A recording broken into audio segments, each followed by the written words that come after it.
Hello everyone, how are you? How are you dealing, you yourselves, with what is happening in the world today? A few days ago, today is the 9th of December 2023. 2 or 3 days ago, I posted a video which I titled I'm Stunned, or something along those lines, asking for your comments as to how you were dealing with the situation in the world at the moment, with all these wars and so on, and what is happening especially in Gaza and what is happening to the Palestinians. And I asked for your comments because I thought, well, I don't know how to deal with it myself, how to take in all this information and digest it myself. I was asking for your comments to see how you're coping with it, because it might help me and it might help others. And I didn't have very many comments, but one of them, especially from a faithful follower, who tells me that perhaps one way is to not to watch so many videos, or to get away from the screen for a while, and so on, which is a good advice. What I find is within myself throughout my life, how I dealt with periods when things seem to go terribly wrong and you are suffering for whatever reason, one reason or another. Somehow I am unable to put it aside and to look away and to concentrate on other things, in order not to be so taken over by this suffering of whatever kind that might be. I don't do that. I don't know. It's not a philosophy of life or anything. It's the same way I deal with when something goes wrong with the body. Instead of me myself, I'm not. This is not advice for anybody to follow. I don't know that this is right or wrong. I suppose it differs. It differs, according to who you are and how you deal with life. In my own particular case, for example, if I am not feeling well or something, I taking a medicine is the last thing I think of. It's just allowing my body to go to bed or something, allowing my body to recover psychologically. Throughout my life, thinking about it now, I have done the same thing. In other words, when something hurts me tremendously and I am suffering, to put it that way, instead of looking away, I actually double down on that experience of pain and suffering. I don't, because I feel that if I want to protect myself and look away because it is too painful, what I am going to do, I'm talking about me myself, okay? This is not an advice, as I said. We're all different.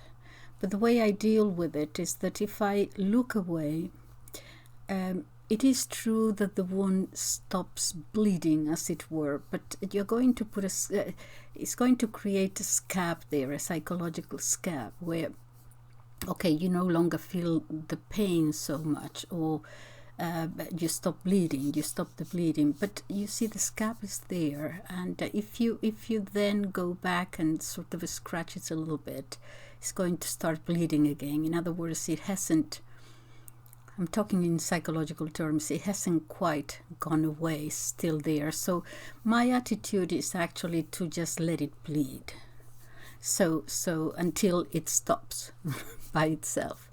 So I have spent the last 3 days unable to read, sometimes actually even crying to a certain extent. I'm not saying that I have been crying in a corner, but my eyes welling up and unable to sleep properly at night, waking up with these thoughts about what is happening. And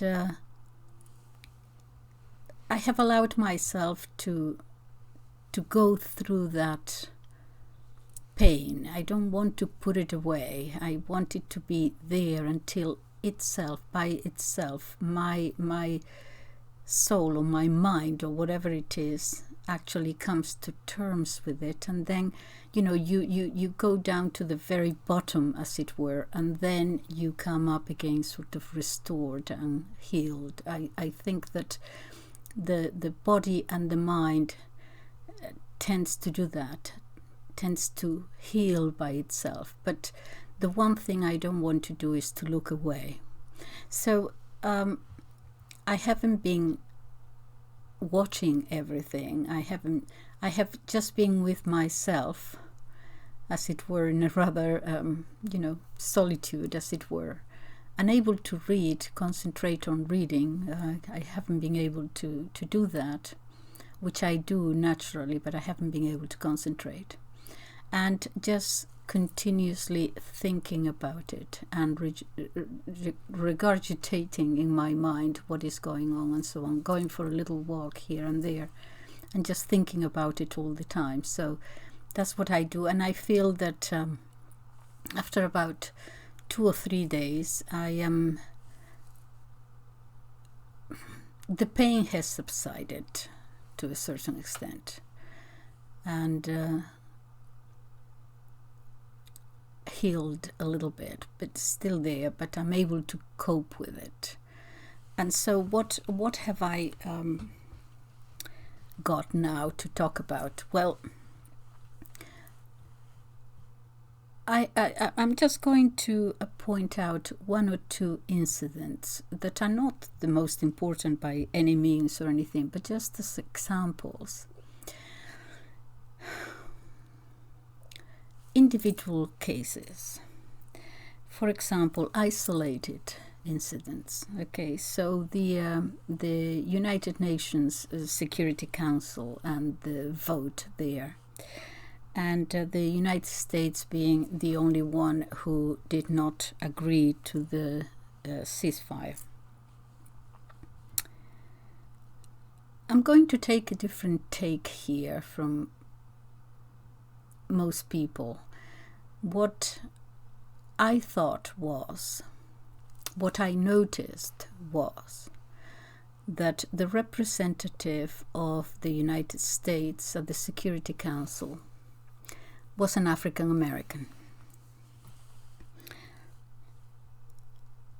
There are a lot of African Americans representing the United States on an international basis.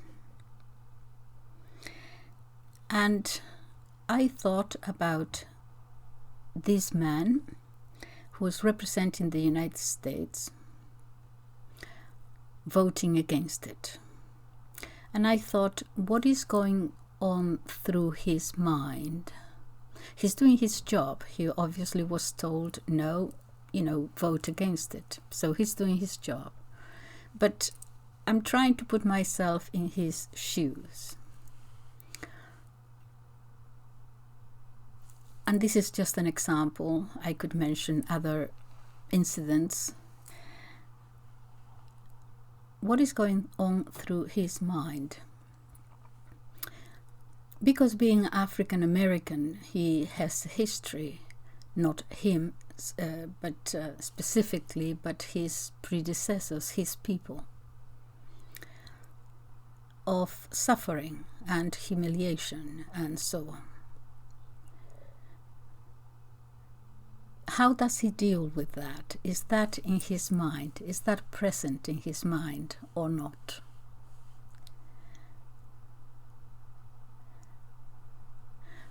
Because what I notice is that there are a lot of African Americans who have got to a position of power in the United States. And most of them, for what I see, have no problem with, or at least go along with, the ruling classes, the ruling class, the interests of the global elite, as we call them today.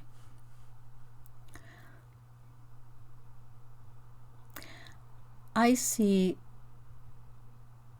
if I were a Black American, I would be watching that, because what I think is happening is a class of Black American successful people who are ignoring their history, their suffering, and siding with what they would call, perhaps their ancestors, the oppressor. And I'm wondering what is going on in their minds. Do they have a conflict there? Is there a conflict that they need to put aside in order to continue doing their job and furthering their careers? And I see a problem developing here, in that in the United States you're going to have a class of Black Americans who are going to distance themselves from their roots. They're doing that, ignoring the suffering. Eventually, as it has happened throughout history, they will start looking down on the people from whence they came. I wouldn't be surprised if successful Black American politicians in the United States start looking at the rest of Black Americans with contempt, and that will degenerate into disdain. And how are they going to look then to Black Africans, the continent of Africa? Are they going to start looking at them with a sense of superiority too?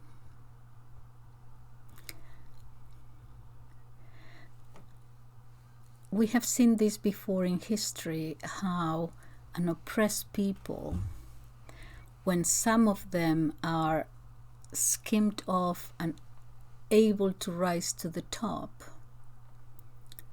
actually not only turn their back on their own people, but start disdaining and feeling contempt for them.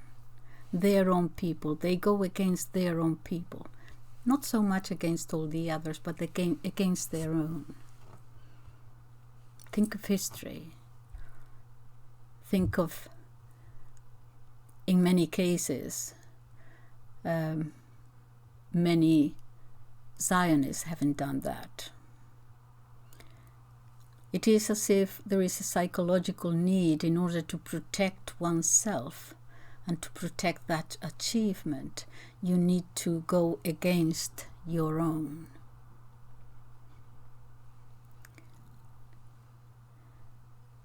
I'm going to watch Black Americans in a position of power in the United States, and I'm going to watch how they deal with the African nations. I find this problematic. I find problematic that you forget your roots and the suffering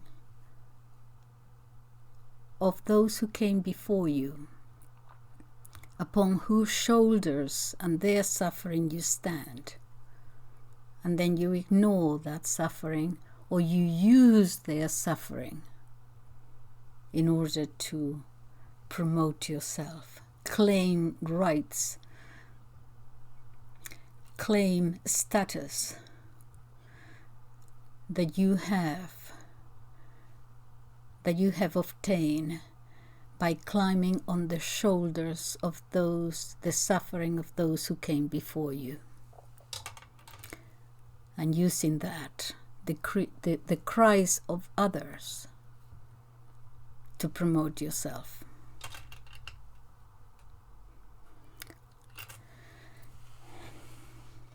Another thing that I have noticed, and I dealt with this in the other video, was how shocked I was to see young people, kids in their teens and 20s, actually, clapping when they see bombs and, dropping in Gaza and so on. And wondering why cannot they see what is happening? But something else is going on here, and that is that they have been perhaps put through an education system where this is applauded and acknowledged and so on. And if you go back to the 1930s in Europe, you will see that part of the success of that movement was actually getting young people, they would call it, the so-and-so youth, for example, committing atrocities, enable them to want to be part of the powerful group, or the indoctrination I'm talking about. But the indoctrination here for these young Israelis is that they have become dehumanized.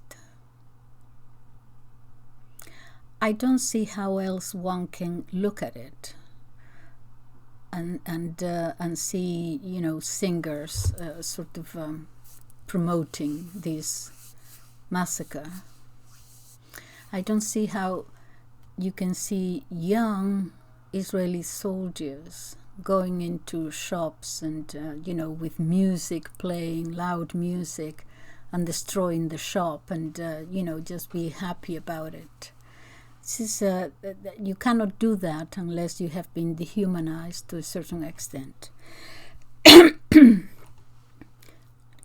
How are we going to deal in the world with young people who come up the ranks, having been dehumanized? What is in store for us? Of course, not all of them. I have also talked about, thank God, so many Jewish young people, Jews' Voice for Peace in America and so on, who are there at the forefront, saying, not in our name, this is not our religion. Yeah. So it's not everybody, but I am wondering whether this dehumanizing process is part of a bigger, broader goal for humanity.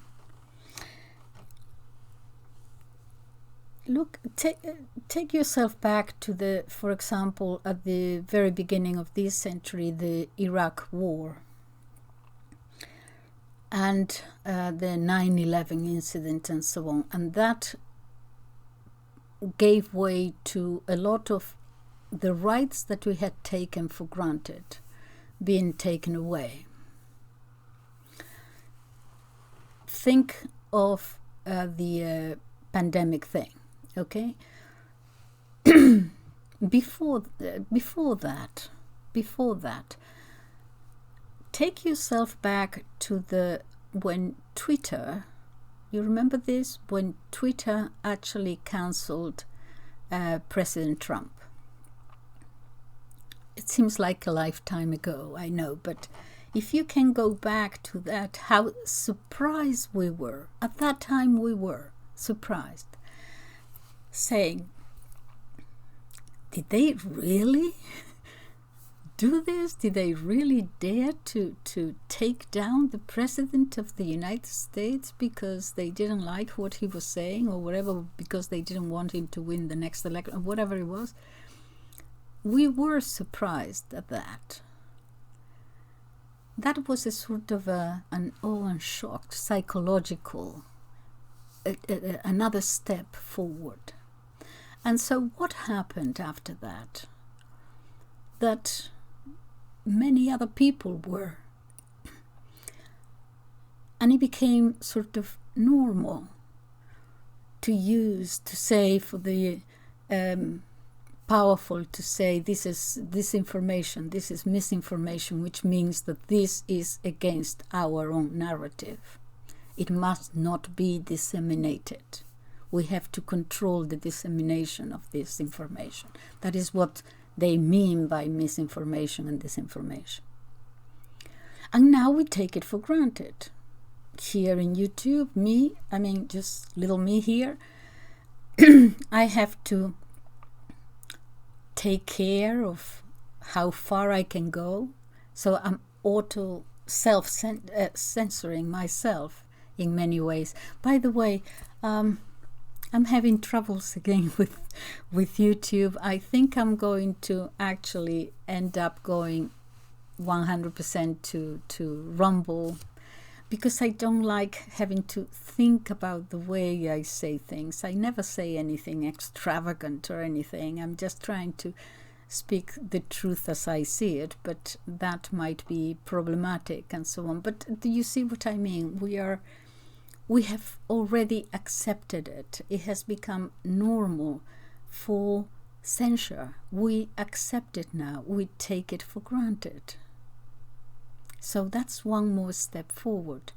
Go back to the illness of 1920, for example, and the lockdown as in Britain. One of the first reactions from the government was lockdown, surely, the Chinese are doing it and the Italians have starting to do it, but we couldn't get away with it here in Britain. Well, they did.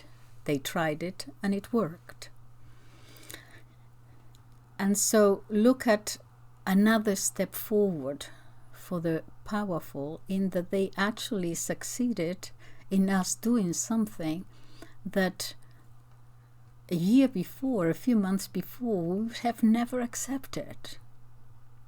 One more step forward.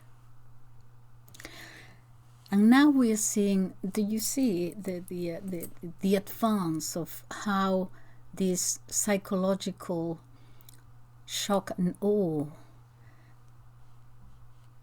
starts? We all react against it. Oh my God, this cannot be possible. Of course not. And then little by little, we internalize it and it becomes normal. From time to time we say, this is not normal. This is how much. But nevertheless, we have accepted it. And so now with this massacre, again, here we are all saying, oh my God, how can this be happening?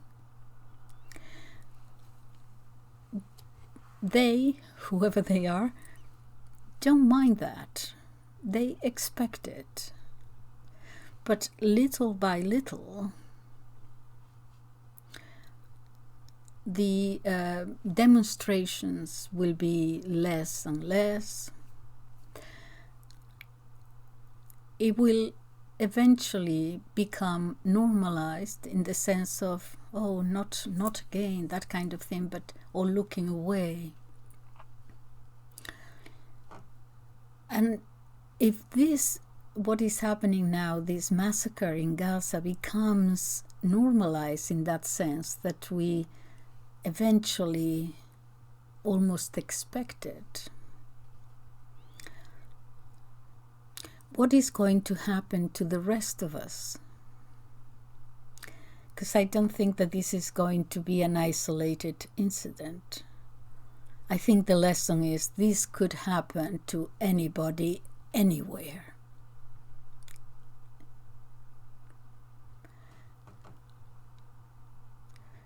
Many years ago, I don't know exactly when, decades ago, there was a little island, it's still there, in the Pacific called Diego Garcia. It's a little island. There were people living there. And the United States needed that island for a basis of military basis of some kind. Excuse me, my voice is again breaking. And so the question was, we need this island. And someone said, there are people living there. Yeah, so?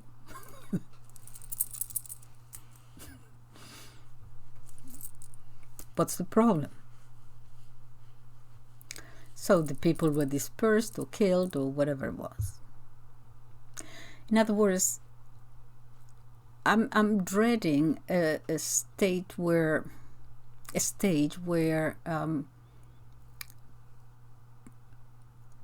the ruling classes will be so dehumanized. I think we're almost there, where people living here or doing this or doing the other will not be important. If we can look away to what is happening in Gaza now, we will come to that point where we kind of more or less expect it. In other words, we have acknowledged their power and our powerlessness. All we have is numbers. Well, people can be persuaded, people can be manipulated. You can divide and subdivide the population for one group to fight the other and so on. So that is not a problem. At the end of it all,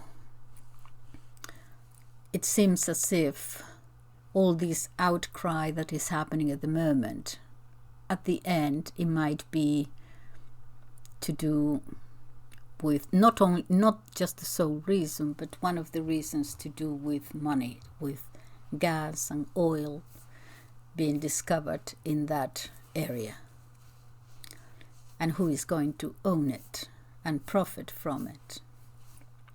So the fact that half of the world or 3/4 of the world is demonstrating and saying this is wrong, they say, yeah, yes, go on with your demonstrations, you'll get tired of them.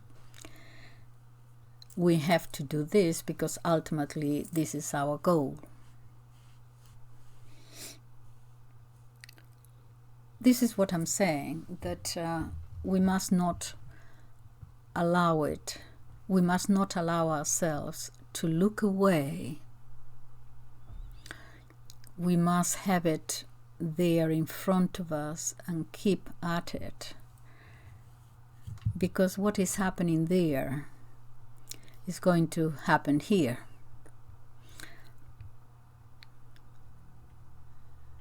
If we take our eyes off the ball. Anyway, I'm going to leave you with that. I do welcome your comments. What I say is not advice, it's just my own personal thing that I share with you.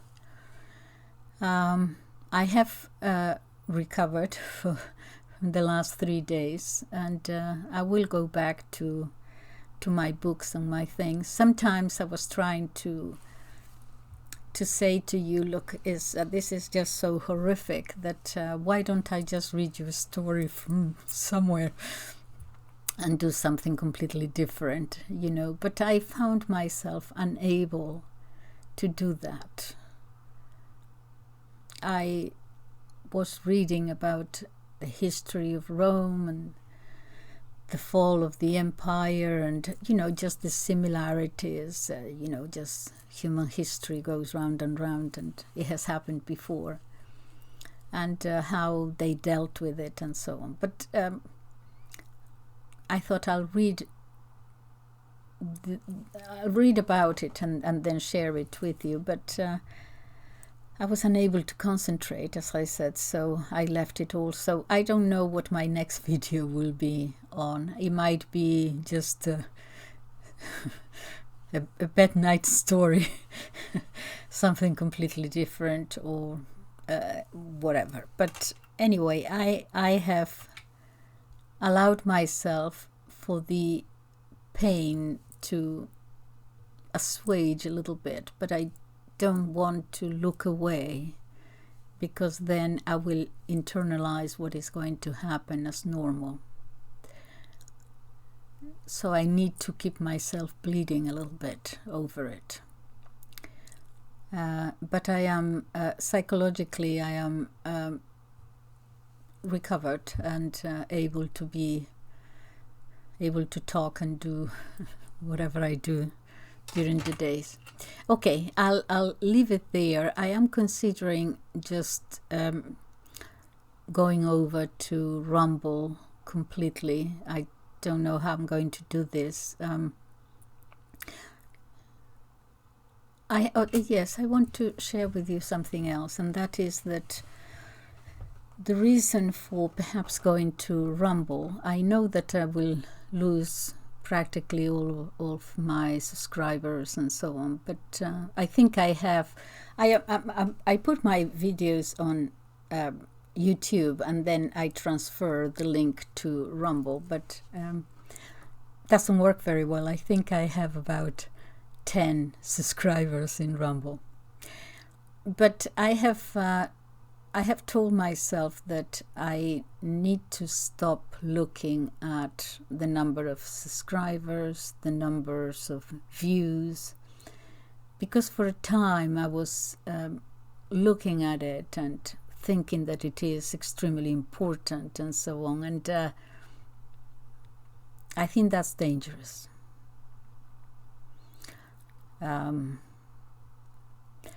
So it will be a good surgical, psychological thing to stop me from taking these numbers and monetization and all these things into account, because I'm going to end up paying too much attention to that.